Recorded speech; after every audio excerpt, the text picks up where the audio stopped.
اب آپ کے سامنے تشریف لاتے ہیں استاد القرآن والعلماء جناب مفتی عبدالرحیم صاحب نقشبندی مجددی، اور 10 منٹ کے اندر اندر میں گزارش کروں گا کہ وہ اپنا پیغام پہنچائیں۔ ماشاءاللہ، السلام علیکم یا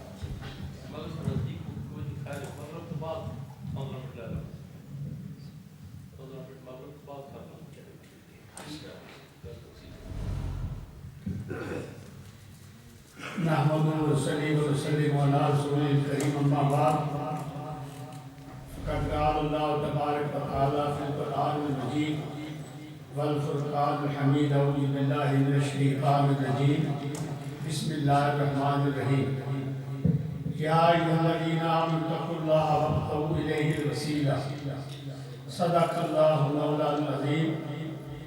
اما بعد قد قال الله تبارك وتعالى بشأن حبيبه مخبرا وآمرا: إن الله وملائكته يصلون على النبي يا أيها الذين آمنوا صلوا عليه وسلموا تسليما.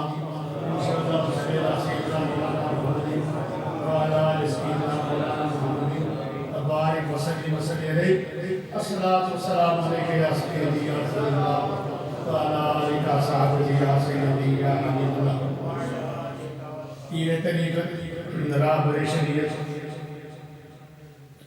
حضرت قبلہ پیر صاحب قاسم العالیہ اور معزز علماء کرام صوفیاء اعظام برادران محترم و عزیزان ملت، یہ ایک ایسا موضوع ہے جس کو میں پہلی مرتبہ آپ کے سامنے بیان کروں گا، لیکن یہ تمام عبارتیں پڑھوں گا میں حضرت شاہ الاسلام محدث دہلوی نقشبندی مجددی رحمۃ اللہ علیہ کی القول الجمیل سے عبارتیں میں آپ کے سامنے پڑھوں گا، اور 2 موضوع ہیں، ایک ہے بیعت ہونا، ایک ہے مرشد کامل. کون مرشد کامل ہوتا ہے؟ اس کی خصوصیات کتنی ہیں؟ اس لیے جب بھی آپ بیعت کرنا چاہیں تو یہ دیکھیں کہ مرشد کامل میں یہ خصوصیات موجود ہیں کہ نہیں ہیں. یہ 2 موضوع ہیں اور بڑے اصیل ہیں، ہم سب کے لیے ایک سبق ہے جو آپ کے خاص کر صاحب کے سامنے تو سب سنانا پڑتا ہے اور آپ کو بتانا پڑتا ہے. یہ فرق ہے، وہ تو صاحب حال ہیں، صاحب کال ہے، تو ان کے سامنے بیان کرنا یہ میں سمجھتا ہوں یہ ادب ہے، ان کا حکم ہے، اس میں بیان کر رہا ہوں. وہ سارے رازدار ہیں، ہمارے رہنما ہیں، راہبان ہیں. فرمایا رب قدوس نے، اور یہ اظہار رحمت اس لیے ہے کہ ایمان والوں اللہ سے ڈرو اور وسیلہ تلاش کرو، سارے وسیلہ تلاش کرو. اس پر مفسرین فرماتے ہیں کہ ایمان کے بعد اب عمل ہے، اور عمل میں تقویٰ ہے، اور تک ایمان بھی مل گیا، عمل بھی مل گیا، تقویٰ بھی مل گیا.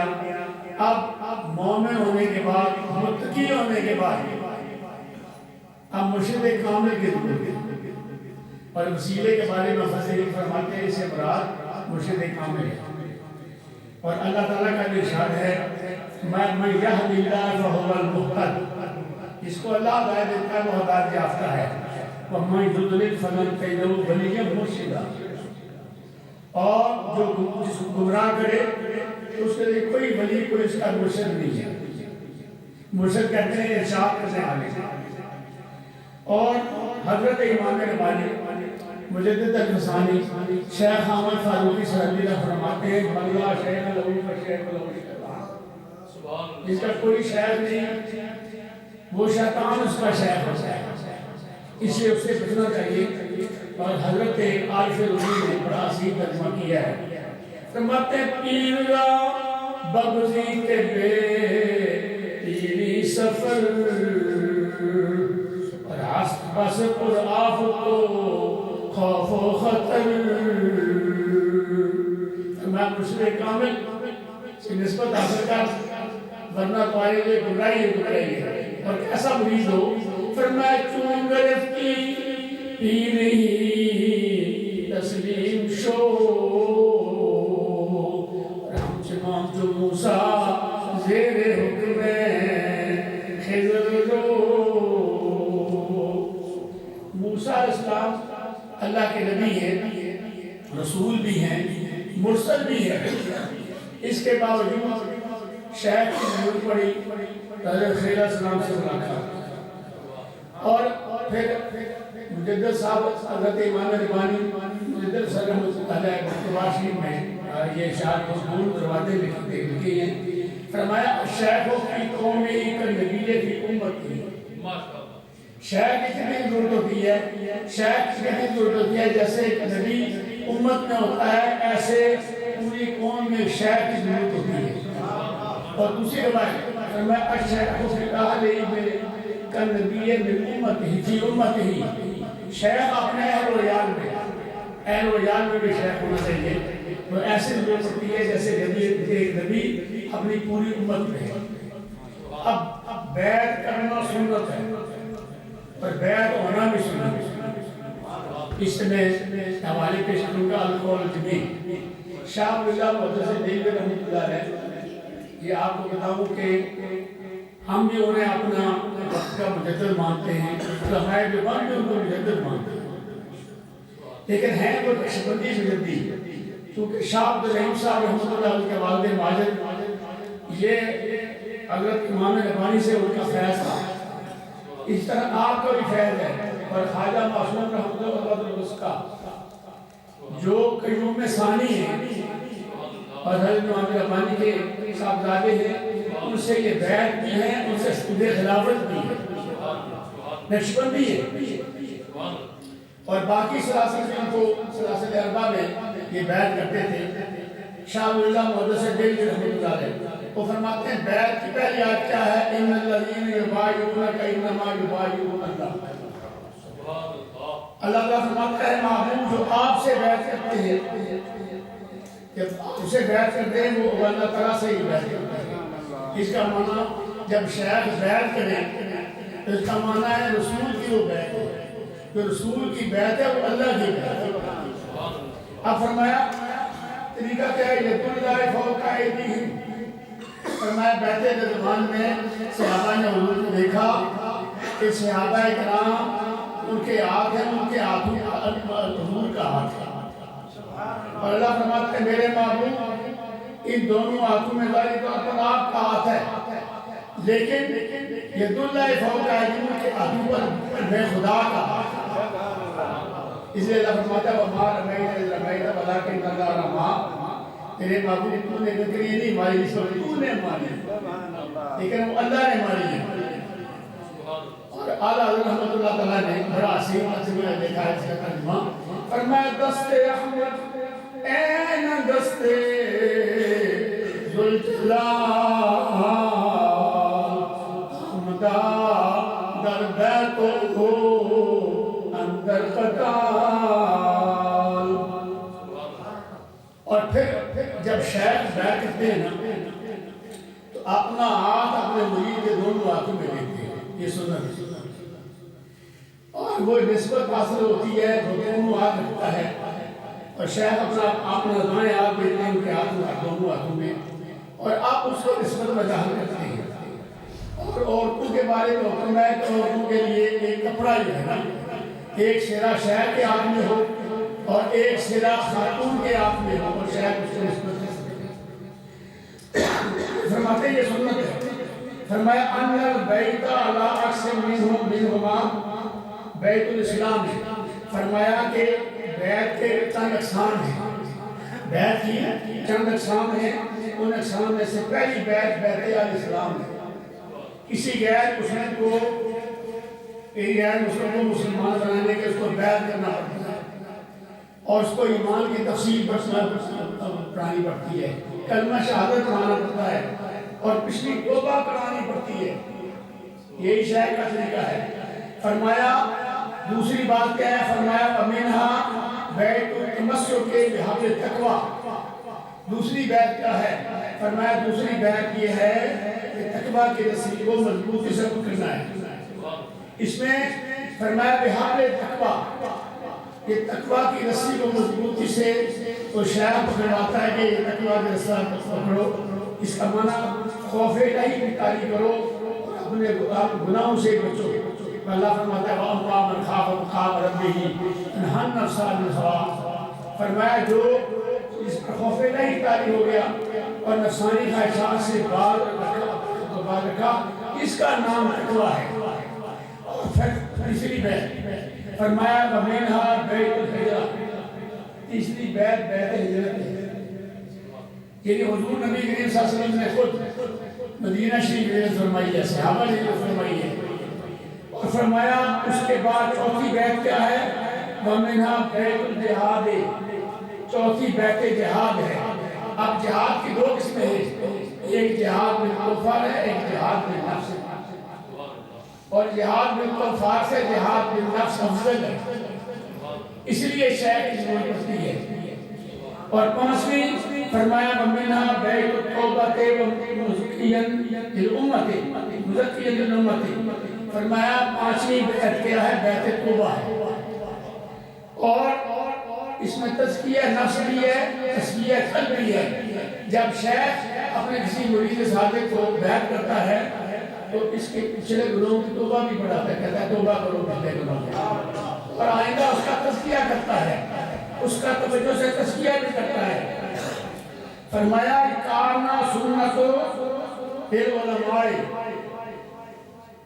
یہ علماء شاہ ولی اللہ محدث دہلوی فرماتے ہیں علماء کے لیے بیعت ہونا یہ سنت ہے۔ کارنا سنت للعلماء، علماء کو بیعت ہونا کسی شیخ سے سنت ہے، کسی صحابہ کی۔ فرمایا بیعت سنت، بیعت کرنا کیا ہے اور بیعت ہونا کیا ہے؟ فرمایا یہ سنت۔ اب میں چند باتیں جو میں ختم کرتا ہوں۔ فرمایا مرشد ایک ایسا ہوگا، مرشد کامل میں صفات کتنی ہونی چاہیے، جب تک یہ صفات پوری نہ ہوں آپ کسی سے بیعت ہونے کی کوشش نہ کریں۔ بیعت کرنے والے ہیں لیکن یہ صفات کے عامل ہوں۔ شاہ ولی اللہ محدث دہلوی فرماتے ہیں پہلی شرط کیا ہے؟ فرمایا پہلی الشرط الاول علم الکتاب و سنہ، قرآن مجید کا وہ عالم ہو، حدیث کا وہ عالم ہو۔ بے علم نتنا خدا را شناخت، بغیر علم کے خدا کا پہچاننا یہ بڑا مشکل ہے اور گمراہی ہے۔ فرمایا شیخ کے لیے ضروری ہے کہ وہ قرآن مجید کا عالم ہو اور حدیث پاک کا عالم ہو۔ دوسری تعریف فرمایا دوسری شرط الشرط الثانی اعلیٰ دعوت و تقویٰ، وہ بڑے اور چھوٹے گناہوں سے جب بھاگ رہے، وہ ایسا شیخ ہو جو متقی ہو، بڑے گناہ چھوٹے گناہوں سے اللہ تعالیٰ اس کو محفوظ رکھتا ہے، وہ شیخ کامل ہے۔ اور فرمایا الشرط الثالث، اسی شرط کیا ہے؟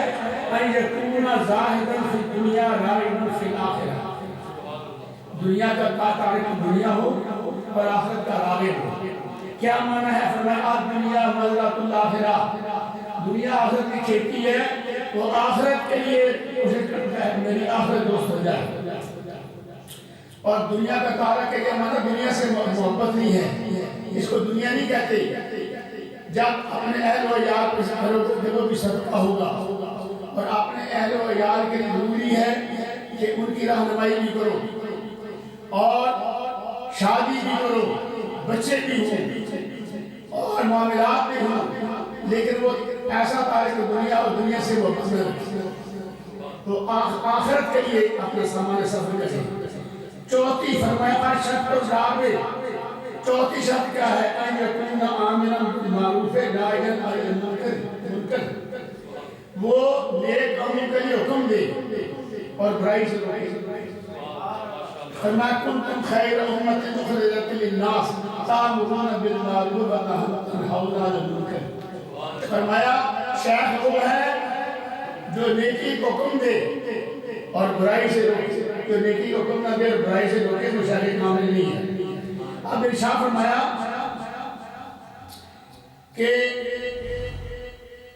شرط الخامس جو پانچویں شرط ہے اس کا ذرا خیال رکھیں. فرمایا ان یکون صاحب المشاہد فتأدب بہم، ایسا شیخ ہو جس نے پچھلے اپنے مشاہد کی تربیت حاصل کی ہو، ان کی صحبت حاصل کی ہو. پچھلے مشاہد کی صحبت حاصل کرنا شیخ کے لیے ضرورت ہے. جب تک وہ کسی نسبت نہ ہو، مشاہد کے ساتھ کسی صحبت حاصل نہ ہو، اس کی تعلیم و تربیت نہ ہو، وہ آگے بیعت نہیں کر سکتا. فرمایا فتأدب بہم، پھر اس نے ادب بھی سیکھا ہو. شیخ حضرت امام ربانی مجدد صلی اللہ علیہ وسلم ہیں، فرماتے ہیں طریقت چیز، طریقت کیا ہے؟ فرمایا امام ادب کا نام طریقت ہے. اور عارف رونی کیا کہتے ہیں؟ فرماتے الخدا خواہن کو فیق ادب، اور بے ادب معلوم آدب فضل رب. اس لیے شاعر جو ہیں وہ ادب بھی سکھاتے ہیں، اور انہوں نے خود ادب سیکھا ہے اور خود ادب سکھاتے ہیں. تو معنی یہ ہے کہ جب تک یہ صفات نہ ہو اس وقت تک وہ شاعر کامل نہیں ہوتا. یہ مختصر سا بیان کیا ہے. انشاءاللہ پھر کبھی اگر محفل ہوئی یہ بتاؤں گا کہ جو مرید صادق ہوتے ہیں شاعر کامل سے جب نسبت ہو تو ان کو کتنے اپنے شاعر کے آداب کتنے آداب شاعر پر پھر انشاءاللہ تین بتا دیں، تین ادب جو ہے وہ بتا دیں. میرا خیال ہے کہ اگر میں صرف چند باتیں بتاؤں اور باقی بھی انشاءاللہ حضرت صاحب خود سے ارشاد فرمائیں گے. حضرت امام ربانی مجدد حسین رحمۃ اللہ تعالیٰ نے مباشر میں جو شیخ کے آداب رکھے ہیں، پہلی وہ کہتے ہیں جو شیخ ہاں جس مسئلے پر نماز پڑھے اس مسئلے پر نماز نہ پڑھے. اس لیے کہ شیخ کے مسئلے پر نماز پڑھنا یہ بے ادبی ہے، اور شیخ جس لوٹے سے وضو کرے اس لوٹے سے وضو بھی نہ کرے. اور پھر جی شیخ کا جس آسان شیخ کے جو سایہ ہے نا، شیخ کا جو سایہ اور سائے پر اگر شیخ چاہتے ہیں اور آپ ان کے ساتھ ہو کہیں غلطی نہ کریں کہ شیخ کے سائے پر قدم آ جائے. اگر شیخ کے سائے پر قدم آ گیا تو ولایت سلب ہو جاتی ہے. چشمدید ایک واقعہ ہے میں آپ کو پیش کروں. میرے حضرت صاحب خواجہ مولانا یعقوب رحمۃ اللہ علیہ آگے آگے تشریف لے جا رہے ہیں، ان کے پیچھے پیچھے میں جا رہا ہوں اور میرے پیچھے صاحبدار صاحب رحمان صاحب تشریف لا رہے ہیں. میں ان کا آگے ہونے گیا کہتے آپ آگے شہزاہ کامل آگے آگے ہیں. ایک مرید آیا بیچارہ اس کو پتہ نہیں تھا. میرے ساتھ ساتھ ایک مولانا عبدالرحمان صاحب سے رحمۃ اللہ علیہ، وہ اپنے شیخ سے بڑی نسبت تھی، وہ پیچھے پیچھے آ رہے تھے. ایک مرید صادق، وہ مرید صادق کی تعلیم کو خبر نہیں تھی. حضرت صاحب رحمۃ اللہ دھوپ میں چل رہے تھے، ان کے سائے اس کا نام محمد صدیق تھا، اس کا قدم اس کا آ گیا. ان کے ہاتھ میں ایک سوٹی تھی جو لوہے والی تھی، وہ بیچارہ جو کہ حضرت صاحب سے نکلا تھا، حضرت صاحب کے سائے پر اس کا قدم آیا، انہوں نے زور سے سوٹی اس کو بدل دیا. یہ پتہ نہیں شہر کے سائے پر سامنے قدم رکھ کے ملتے ہو یہ قدر. بہرحال یہ آداب بڑے ضروری ہیں جب تک شہر کا، اس لیے جب شہر سامنے ہو اپنی نگاہیں نیچے بھی رکھو، شہر کا چہرہ بھی دیکھو، دیدار بھی کرو. اس لیے کہ شیخ کے لیے ضروری ہے، مرید کے لیے ضروری ہے کہ اپنے شیخ کا مراقبے کا وقت تصور کریں. تصور شیخ کسے کہتے ہیں؟ اس لیے صوفی کی پہلی منزل فنا فی الشیخ ہے، دوسری فنا فی رسول ہے، چوتھی فنا فی اللہ ہے، تیسری فنا فی اللہ ہے، چوتھی مقام ہے. میں یہ سید نظر شاہ صاحب نے اپنی طرح کی مجھے کہا تھا اور چند ہفتے پہلے بھی کہا ہے، تو انشاءاللہ میں حضرت صاحب سے دعا بھی کراؤں گا کہ آپ کی توجہ کی ضرورت ہے. میں کچھ مراقبات فارسی میں جو لکھتے ہیں وہ لکھ رہا ہوں، صاحب ترجمہ میں لکھ رہا ہوں. اور نقشبندی حضرات کے اسواق ہوتے ہیں تو کیسے اور مراقبہ کیسے کرنا چاہیے، ولایت صغریٰ کے مراقبے کتنے ہیں، ولایت کبریٰ کے کتنے مراقبے ہیں، اور توجہ کیسے چاہیے، ایسے شیخ سے توجہ لینے چاہیے، ایسے شیخ سے توجہ ہونے چاہیے. کیونکہ بغیر توجہ کے وہ مراقبات ولایت صغریٰ ولایت کبریٰ طے نہیں ہوتے. وہ چھوٹی سی کتاب لکھ رہا ہوں، آج سے میں نے لکھ لی ہے، تھوڑی سی رہ گئی ہے انشاءاللہ، وہ اگر چھپ جائے تو سب کے لیے مفید ہوگی۔ اللہ تعالیٰ مجھے توفیق عطا فرمائے۔